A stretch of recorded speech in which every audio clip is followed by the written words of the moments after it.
Yeah, let's go ahead. Who cares? 5 minutes. It's important to upgrade your icebreaker and your hack speed. Goodness, it's enormous. Yeah.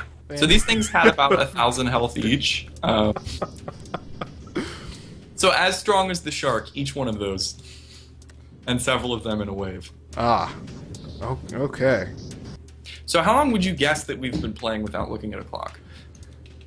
20 minutes? Half an hour? It's been more like 45. Okay. Well, would you like to call it here? I can always... No, I'm not saying that. I'm just saying that like time tends to get away from people when they play this game. Yeah, no kidding. I mean, it's not that it's simple, but it's very easy, and a lot of games don't have that sort of ease to get in. Most games require a large time investment initially to get going, and then on top of that, you have to do a lot to sustain. For instance, Diablo. Right. But this is it's very straightforward, which is it was on my face. Yeah, they will crawl on top of you sometimes. Oh gosh, there are quite a few here. Oh, I died. I was punched out of the... I died too. So I've tried very hard to keep the game simple while also retaining depth. So a lot of the depth is in the items you find as opposed to leveling up your character, although there is definitely some depth there as well. Well, aside from the stories, what other... Not stories, but aside from mini-quests and things like that, what do you plan to do in the near future? Do you have long-term goals? Yeah, so the next patch is going to have scaling difficulty and also scaling items. So right now in the patch that we're playing, a rare item is always going to be as strong as another rare item, although there is, of course, some variation to it. And once you start getting unique items, that's basically the best item in the game, and that's it. Now, in the newest version, or in the version that I'm working on, each building will drop items of an item level appropriate to its hack difficulty. And each of the higher the hack difficulty, the higher the item level, the better the item is.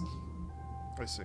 And on top of that, I'm adding difficulty levels to the game so that after you've beaten finality, you can go through and play the game with all of the buildings with their difficulty increased by like 400. Oh, wow. And keep playing at a higher level and keep getting better and better gear. So the idea is you'll be able to play as long as you want. Yeah, that's. Do you plan on doing anything like having a friends list? Do you expect to do that outside? I noticed that you have a pretty strong Reddit community. Have you done much work to try and cull and cultivate that for feedback? Yeah, absolutely. So I've been posting the game on before it was in beta. The alpha was just free, and that was before I added multiplayer and had to start paying for servers and whatnot. Actually, that's the interesting thing about the multiplayer on here. You as the host could leave; the game would still be here. So it persists. Yeah, and you don't have to deal with any sort of like port forwarding, anything like that. But I had to pay for that. And also, the games are completely public and everything. So, so I'd been posting the game on Reddit for a while on the /r/game dev. They do a Feedback Friday thread. And so I've been, fixing up the game, just, refining different mechanics and everything, over time. Like, for instance, initially the spiders spawned inside of the building and would just kind of swarm out of it. Okay. They just clipped right through it. And the problem with that is then you really only have to shoot in one direction, and so there wasn't a whole lot of strategy to it. So I changed it to where they spawn out of the little hack points, or the spawn points, so they can come at you from any direction. You do get a little bit of warning that they're coming, where there's an audio cue and a visual cue. As you can see, yeah. So do you think it informs some of the development that you've done? Absolutely, and feedback is essential to making a good game.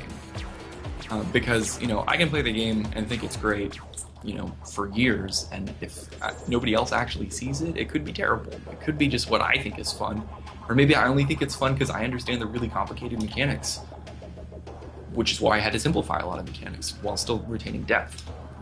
So initially, you could get, like, a payload for each of your weapons, and then you could socket that payload in different types of weapons, so like a sniper weapon, a rifle weapon, a shotgun weapon.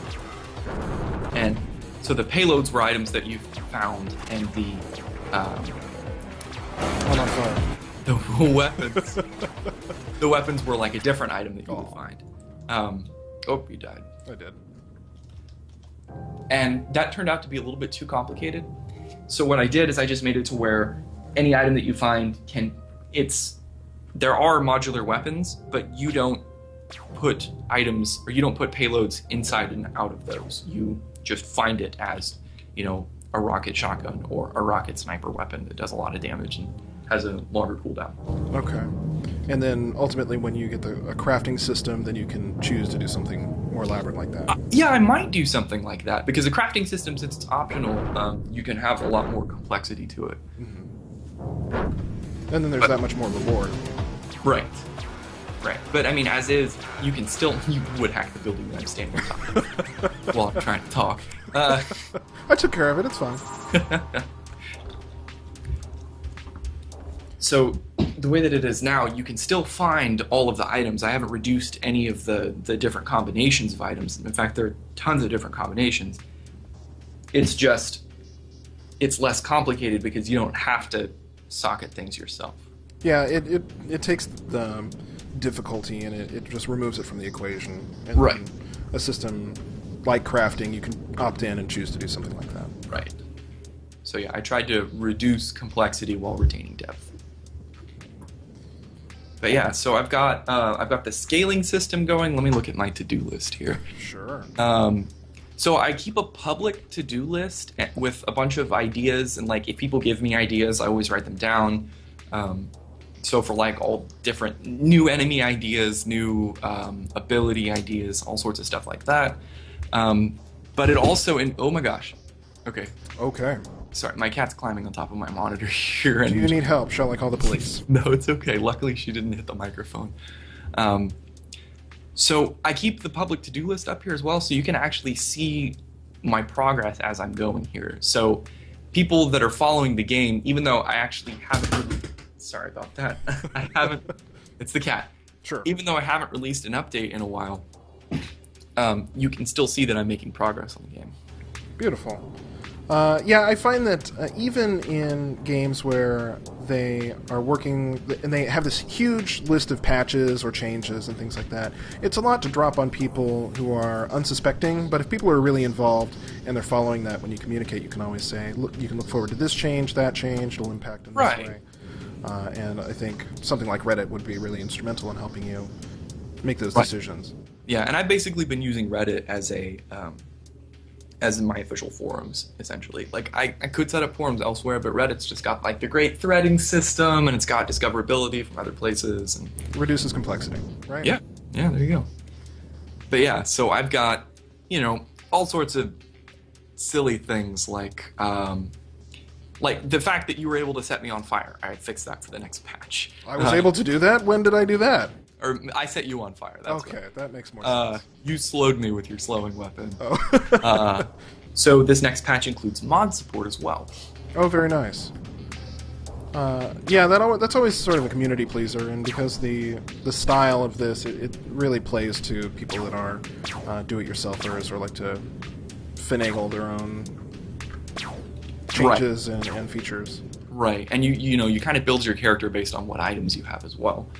And in the single player, like, you can cheat if you want. I don't care. You can take your single player character to multiplayer. So I'm really trying to let people have their own way with this game. So do you have a specific tone that you're trying to strike? Some of the terms are kind of tongue-in-cheek with things like Noob Cannon and Script Kiddie. If Borderlands is one of the influences, Borderlands is often very over the top, aside from just being ridiculous. Do you expect to have guns or abilities that completely decimate a shotgun that can shoot 1,000,000 rounds or anything like that? Well, there is actually a... Did you read Snow Crash, by the way? There's a reference to Snow Crash. One of the weapons is a machine gun that shoots twice as fast as anything else and has a 100% pierce chance and costs almost nothing. So it's essentially a chain gun. Okay. And it's called Reason, which is it's a reference to Snow Crash. Ah, yeah, I'm not familiar, but that sounds wonderful. Yeah, it's absolutely ridiculous. So I'm not going for completely over the top like Borderlands, but I have a hard time keeping my sense of humor out of the game. So, thank you, Garrett. This has been a look at Black Ice. It's super fun. It's available on itch.io. You can... Where else can you get this? You can also get it on the Humble widget from my website. Actually, if you just go to buy.superdupergc.com, I have all the different places you can buy it. Okay. I'll include a link to this as well as to the Black Ice Reddit. Awesome. Yeah, and it's on Greenlight, and I really need votes. I voted. Anyone that watches this should. Maybe I'll give some shout-outs on Twitter to help support an indie developer such as Garrett. Thank you. Yes, of course. So, thank you, Garrett. This has been Black Ice Beta. Yeah, thanks for having me.